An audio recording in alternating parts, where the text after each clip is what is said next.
mo ba na there's a way na maging libre yung mga bills mo? Example, water bills, electric bill, or yung internet bill mo, pwede siyang maging libre if you are a dividend investor. Meaning, nag-i-invest ka in the Philippine stock market tapos naghahanap ka ng mga stocks na nagbibigay ng regular dividends.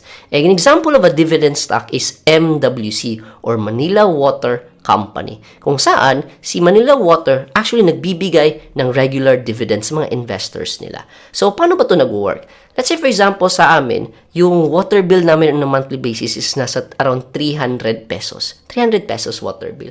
And let's say, for example, mag-invest ka in Manila Water Company, MWC. Currently, nagbibigay si MWC ng 4.93% in dividends per year. Meaning, kapag meron kang capital na around 73,000 pesos, 73,000 pesos invested in MWC at 4.93% in dividends, you'll actually have 3,600 pesos in dividends per year. Divide mo yan by 12 months, that's actually 300 pesos per month. Meaning, yung 300 pesos mo na dividends from MWC, yan na yung ibabayad mo for your water bills. Basically, naging libre na yung water bill mo.